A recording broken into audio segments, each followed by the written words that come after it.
भाइयों और बहनों, मैं यहां पर करणी माता का आशीर्वाद लेकर आपके बीच आया हूं। करणी माता के आशीर्वाद से विकसित भारत बनाने का हमारा संकल्प और मजबूत हो रहा है। थोड़ी देर पहले विकास से जुड़ी 26,000 करोड़ रुपए की परियोजनाओं का यहां शिलान्यास और लोकार्पण हुआ है। मैं इन परियोजनाओं के लिए देशवासियों को, राजस्थान के मेरे भाई बहनों को बहुत बहुत बधाई देता हूं। साथियों, विकसित भारत बनाने के लिए आज देश में आधुनिक इंफ्रास्ट्रक्चर बनाने का बहुत बड़ा महायज्ञ चल रहा है। हमारे देश की सड़कें आधुनिक हो, हमारे देश के एयरपोर्ट आधुनिक हो, हमारे यहां रेल और रेलवे स्टेशन आधुनिक हो, इसके लिए पिछले 11 साल में अभूतपूर्व गति से काम किया गया है। आप कल्पना कर सकते हैं, इंफ्रास्ट्रक्चर के इन कामों पर देश पहले जितना पैसा खर्च करता था, आज उससे 6 गुना ज्यादा पैसा खर्च कर रहा है। 6 गुना ज्यादा। आज भारत में हो रहे इन विकास कार्यों को देखकर दुनिया भी हैरान है। आप उत्तर में जाएंगे तो चिनाब ब्रिज जैसा निर्माण देखकर लोग हैरान हैं।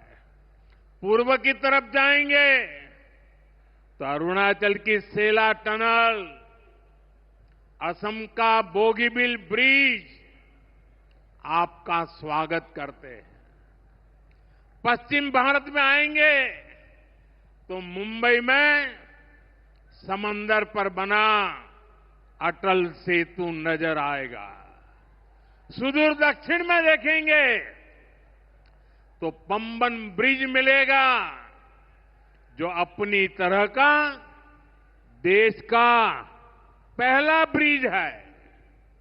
साथियों, आज भारत अपनी ट्रेनों के नेटवर्क को भी आधुनिक कर रहा है।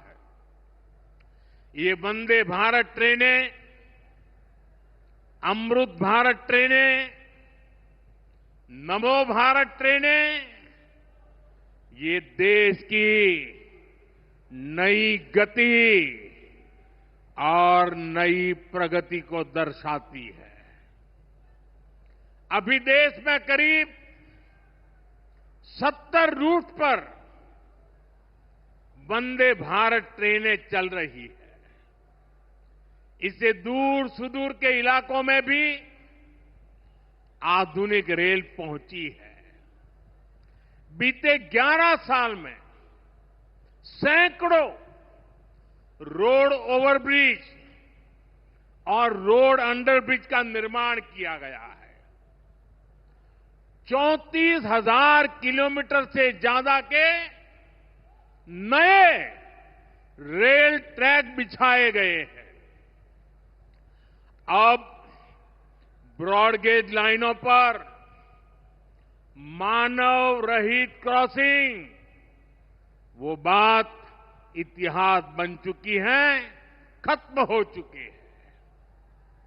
हम मालगाड़ियों के लिए अलग से स्पेशल पटरियां, डेडिकेटेड फ्रेट कॉरिडोर का काम भी तेजी से पूरा कर रहे हैं। देश के पहले बुलेट ट्रेन प्रोजेक्ट पर काम चल रहा है और इन सबके साथ ही हम एक साथ देश के करीब 1300 से अधिक रेलवे स्टेशनों को भी आधुनिक बना रहे हैं। साथियों, आधुनिक हो रहे इन रेलवे स्टेशनों को देश ने अमृत भारत स्टेशन का नाम दिया है। आज इनमें से 100 से अधिक अमृत भारत स्टेशन बनकर के तैयार हो गए। सोशल मीडिया पर भी लोग देख रहे हैं कि इन रेलवे स्टेशनों का पहले क्या हाल था और अब कैसे इनकी तस्वीर बदल गई है। साथियों, विकास भी विरासत भी इस मंत्र का इन अमृत भारत रेलवे स्टेशनों पर उसका नजारा साफ साफ दिखाई देता है। ये स्थानीय कला और संस्कृति के भी नए प्रतीक है। जैसे राजस्थान के मांडलगढ़ रेलवे स्टेशन पर महान राजस्थानी कला संस्कृति के दर्शन होंगी।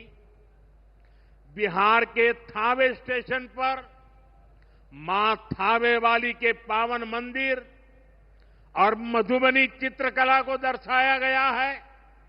मध्य प्रदेश के ओरछा रेलवे स्टेशन पर आपको भगवान राम के आभा का एहसास होगा।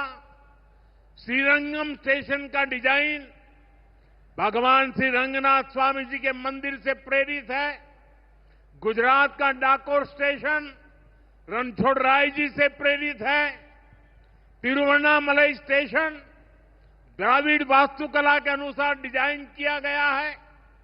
बेगमपट स्टेशन पर आपको काकतीय साम्राज्य के समय का आर्किटेक्चर देखने को मिलेगा। यानी हर अमृत स्टेशन पर आपको भारत की हजारों साल पुरानी विरासत के दर्शन भी होंगे। ये स्टेशन हर राज्य में टूरिज्म को भी बढ़ावा देने के माध्यम बनेंगे, नौजवानों को रोजगार के नए मौके देंगे और मैं उन शहर के नागरिकों को रेलवे में यात्रा करने वाले पैसेंजर से प्रार्थना करूंगा, ये सारी संपत्ति के मालिक आप हैं। कभी भी वहां गंदगी न हो, इस संपत्ति का नुकसान न हो, क्योंकि आप उसके मालिक हैं। साथियों, इंफ्रास्ट्रक्चर बनाने के लिए जो पैसा सरकार खर्च करती है वो रोजगार भी बनाता है, व्यापार कारोबार भी बढ़ाता है।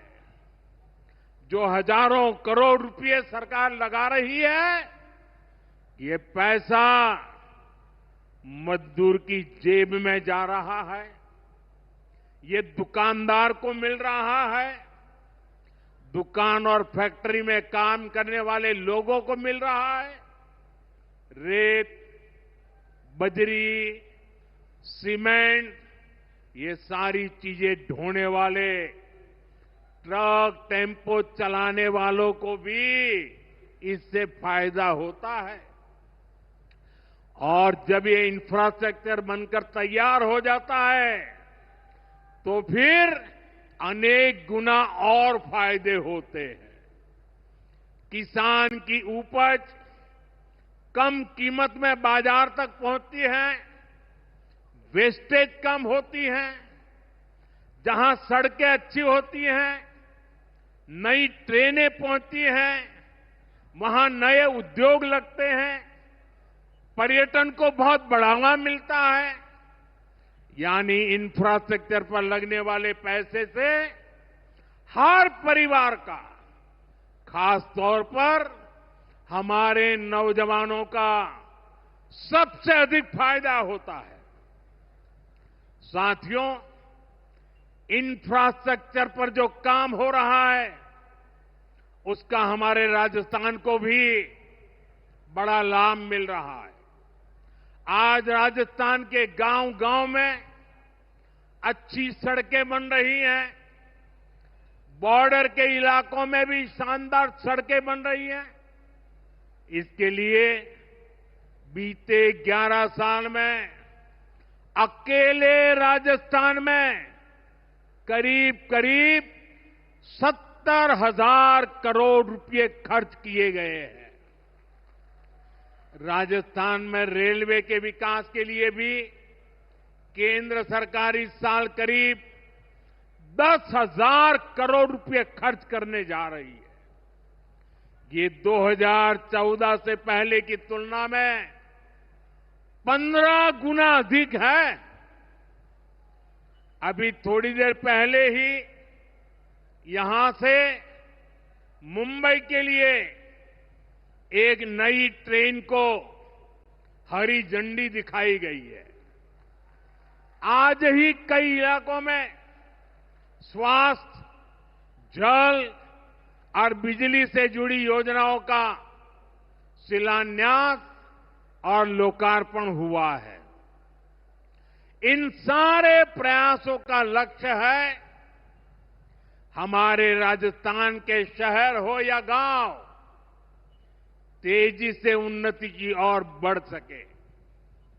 राजस्थान के युवाओं को उनके शहर में ही अच्छे अवसर मिल सके। साथियों, राजस्थान के औद्योगिक विकास के लिए भी डबल इंजन सरकार तेजी से काम कर रही है। अलग अलग सेक्टर्स के लिए यहां भजनलाल जी की सरकार ने नई औद्योगिक नीतियां जारी की है। बीकानेर को भी इन नई नीतियों का लाभ मिलेगा। और आप तो जानते हैं, जब बीकानेर की बात आती है तो बीकानेरी भुजिया का स्वाद,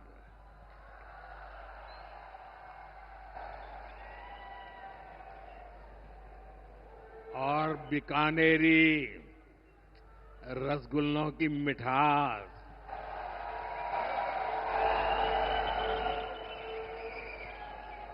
विश्व भर में अपनी पहचान बनाएगी भी और बढ़ाएगी भी। राजस्थान की रिफाइनरी का काम भी अंतिम चरण में है। इससे राजस्थान पेट्रोलियम आधारित उद्योगों का प्रमुख हब बनेगा। अमृतसर से जामनगर तक जो 6 लेन का इकोनॉमिक कॉरिडोर बन रहा है, वो राजस्थान में श्रीगंगानगर, हनुमानगढ़, बीकानेर, जोधपुर, बाड़मेर और जालोर से गुजर रहा है। दिल्ली मुंबई एक्सप्रेसवे का काम भी राजस्थान में लगभग पूरा हो गया है। कनेक्टिविटी का ये अभियान राजस्थान में औद्योगिक विकास को नई ऊंचाई पर ले जाएगा। साथियों, राजस्थान में पीएम सूर्यघर मुफ्त बिजली योजना भी तेजी से आगे बढ़ रही है। इस योजना से राजस्थान के 40,000 से ज्यादा लोग जुड़ चुके हैं। इससे लोगों का बिजली बिल 0 हुआ है और लोगों को सोलर बिजली पैदा करके कमाई का नया रास्ता भी मिला है। आज यहां बिजली से जुड़े कई प्रोजेक्ट का शिलान्यास और लोकार्पण हुआ है। इनसे भी राजस्थान को और ज्यादा बिजली मिलेगी। बिजली का बढ़ता उत्पादन भी राजस्थान में औद्योगिक विकास को नई गति दे रहा है। साथियों, राजस्थान की ये भूमि रेत के मैदान में हरियाली लाने वाले महाराजा गंगा सिंह जी की भूमि है। हमारे लिए पानी का क्या महत्व है, यह इस क्षेत्र से बेहतर भला कौन जानता है। हमारे बीकानेर, श्रीगंगानगर, हनुमानगढ़, पश्चिम राजस्थान के ऐसे अनेक क्षेत्रों के विकास में पानी का बहुत बड़ा महत्व है। इसलिए एक तरफ हम सिंचाई परियोजनाओं को पूरा कर रहे हैं और साथ ही नदियों को जोड़ रहे हैं। पार्वती, काली सिंध, चंबल लिंक परियोजना से राजस्थान के अनेक जिलों को लाभ होगा। यहां की धरती, यहां के किसानों को फायदा होगा। साथियों,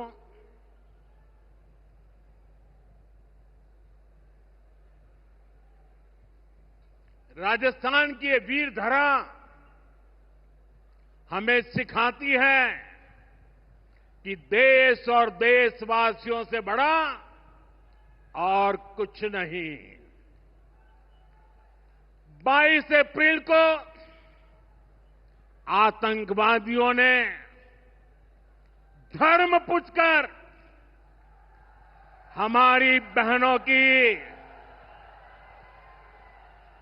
मांग का सिंदूर उजाड़ दिया था।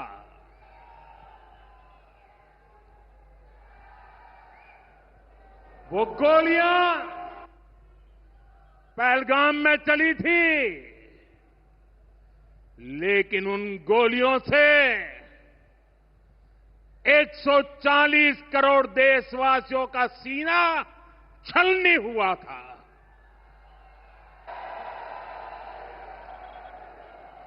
इसके बाद हर देशवासी ने एकजुट होकर संकल्प लिया था कि आतंकवादियों को मिट्टी में मिला देंगे, उन्हें कल्पना से भी बड़ी सजा देंगे। आज आपके आशीर्वाद से, देश की सेना के शौर्य से हम सब उस प्रण पर खरे उतरे हैं। हमारी सरकार ने तीनों सेनाओं को खुली छूट दे दी थी।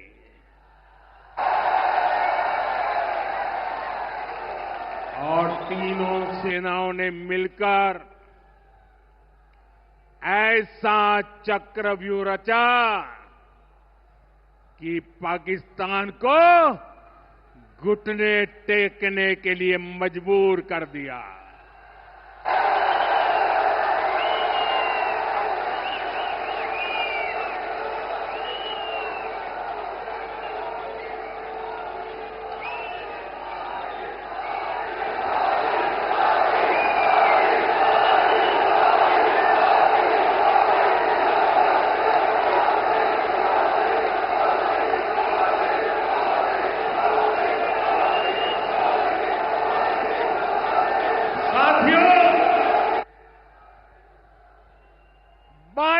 तारीख के हमले के जवाब में हमने 22 मिनट में आतंकियों के 9 सबसे बड़े ठिकाने तबाह कर दिए।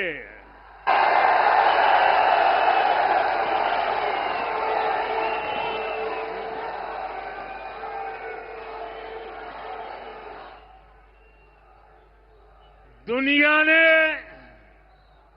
और देश के दुश्मनों ने भी देख लिया कि जब सिंदूर बारूद बन जाता है तो नतीजा क्या होता है।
वैसे साथियों, ये संयोग ही है। 5 साल पहले जब बालाकोट में देश ने एयर स्ट्राइक की थी, उसके बाद मेरी पहली जनसभा राजस्थान में ही सीमा पर हुई थी।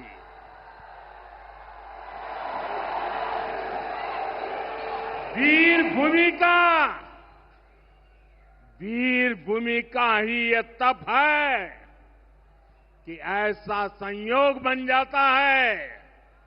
अब इस बार जब ऑपरेशन सिंदूर हुआ तो उसके बाद मेरी पहली जनसभा फिर यहां वीर भूमि राजस्थान की सीमा पर बीकानेर में आप सभी के बीच हो रही है।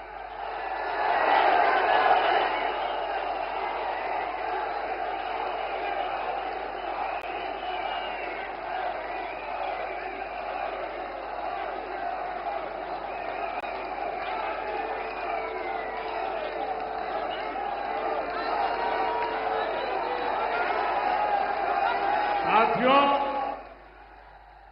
चूरू में मैंने कहा था, एयर स्ट्राइक के बाद मैं आया था, तब मैंने कहा था, सौगंध मुझे इस मिट्टी की, मैं देश नहीं मिटने दूंगा, मैं देश नहीं झुकने दूंगा।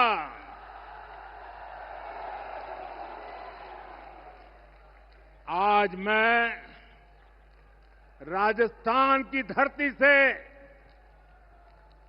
देशवासियों से बड़ी नम्रता के साथ कहना चाहता हूं, मैं देश के कोने कोने में जो तिरंगा यात्राओं का हुजूम चल रहा है,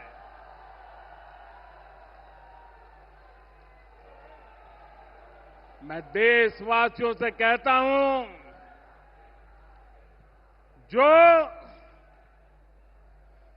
जो सिंदूर मिटाने निकले थे, जो सिंदूर मिटाने निकले थे, उन्हें मिट्टी में मिलाया है।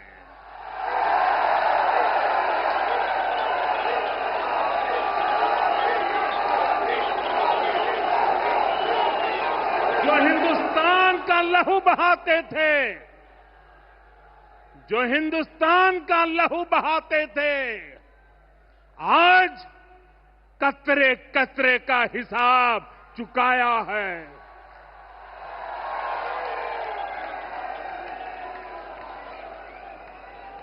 जो सोचते थे भारत चुप रहेगा, आज वो घरों में डूब डूब के पड़े हैं।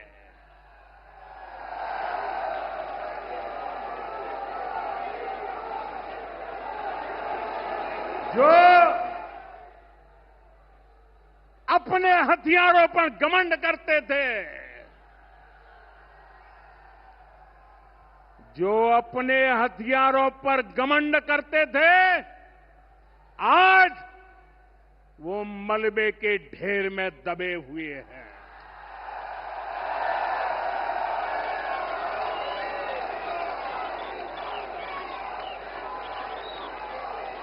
मेरे प्यारे देशवासियों, ये शोध प्रतिशोध का खेल नहीं, ये शोध प्रतिशोध का खेल नहीं, ये न्याय का नया स्वरूप है।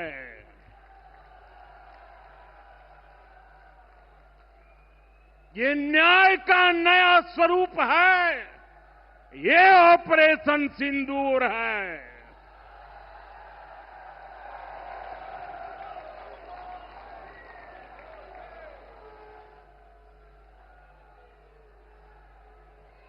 ये सिर्फ आक्रोश नहीं है, ये सिर्फ आक्रोश नहीं है, ये समर्थ भारत का रौद्र रूप है।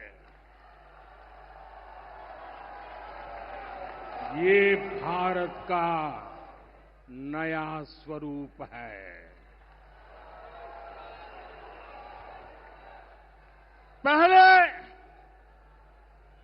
पहले घर में घुसकर किया था वार, पहले घर में घुसकर किया था वार, अब सीधा सीने पर किया प्रहार है।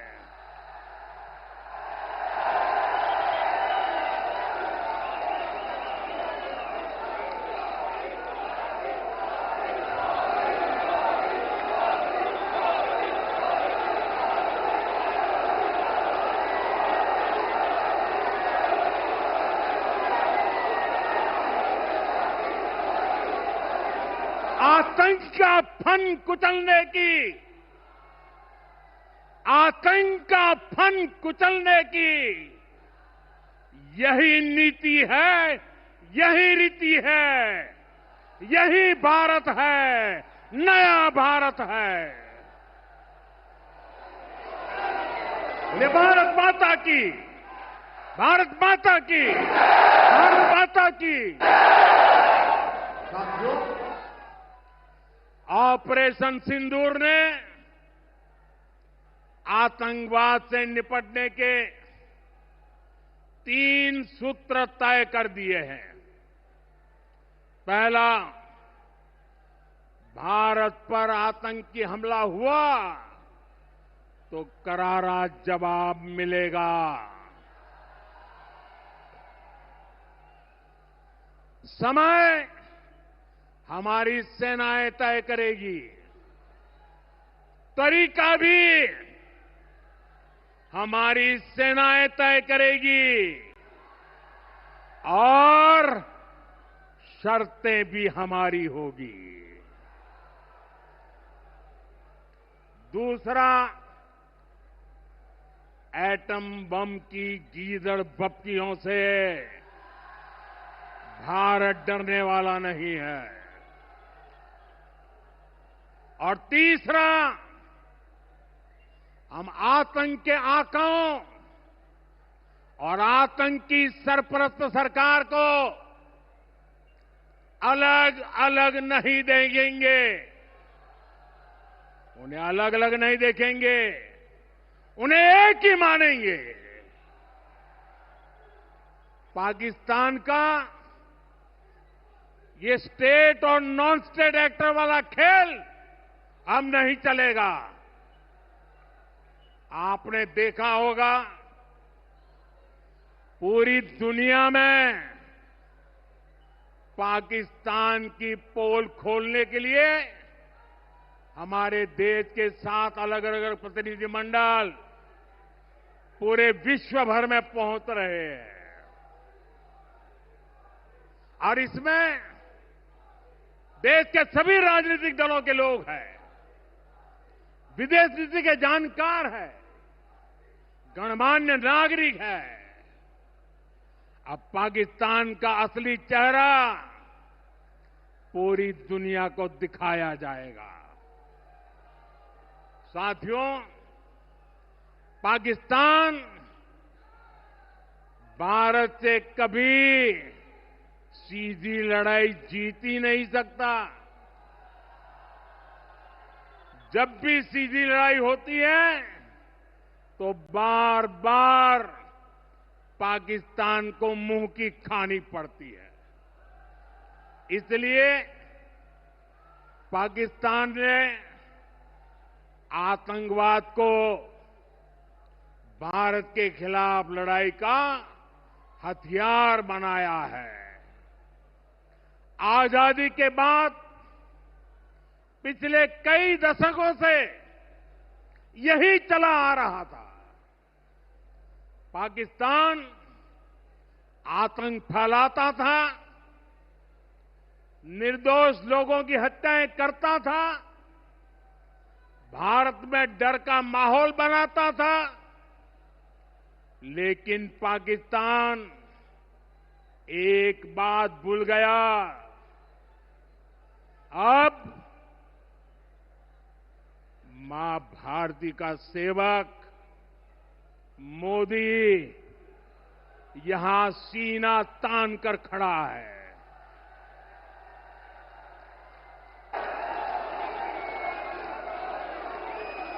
मोदी का दिमाग ठंडा है, ठंडा रहता है, लेकिन मोदी का लहू गर्म होता है।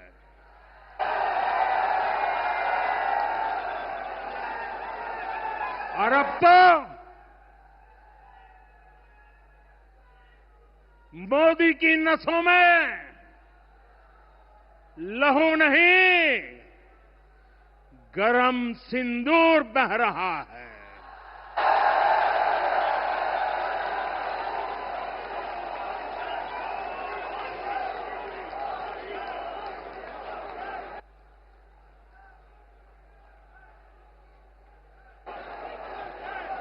अब भारत ने 2 टूक साफ कर दिया है। हर आतंकी हमले की पाकिस्तान को भारी कीमत चुकानी पड़ेगी और ये कीमत पाकिस्तान की सेना चुकाएगी, पाकिस्तान की अर्थव्यवस्था चुकाएगी। साथियों, जब मैं दिल्ली से यहां आया तो बीकानेर के नाल एयरपोर्ट पर उतरा। पाकिस्तान ने इस एयरबेस को भी निशाना बनाने की कोशिश की थी, लेकिन वो इस एयरबेस को रत्ती भर भी नुकसान नहीं पहुंचा पाया। और वहीं यहां से कुछ ही दूर सीमा पार पाकिस्तान का रहीम यार खान एयरबेस है। पता नहीं आगे कब खुलेगा। आईसीयू में पड़ा है। भारत की सेना के अचूक प्रहार ने इस एयरबेस को तहस नहस कर दिया है। साथियों, पाकिस्तान के साथ न ट्रेड होगा न टॉक। अगर बात होगी तो सिर्फ पाकिस्तान के कब्जे वाले कश्मीर की, पीओके की। और अगर पाकिस्तान ने आतंकियों को एक्सपोर्ट करना जारी रखा तो उसको पाई पाई के लिए मोहताज होना होगा। पाकिस्तान को भारत के हक का पानी नहीं मिलेगा। भारतीयों के खून से खेलना पाकिस्तान को महंगा पड़ेगा। ये भारत का संकल्प है और दुनिया की कोई ताकत हमें इस संकल्प से टिका नहीं सकती है। भाइयों और बहनों, विकसित भारत के निर्माण के लिए सुरक्षा और समृद्धि दोनों जरूरी है। ये तभी संभव है जब भारत का कोना कोना मजबूत होगा। आज का ये कार्यक्रम भारत के संतुलित विकास का, भारत के तेज विकास का उत्तम उदाहरण है। मैं एक बार फिर इस वीर धरा से सभी देशवासियों को बधाई देता हूं। मेरे साथ बोलिए, दोनों मुट्ठी बंद करके पूरी ताकत से बोलिए, भारत माता की, भारत माता की, भारत माता की। वंदे वंदे वंदे वंदे वंदे वंदे वंदे वंदे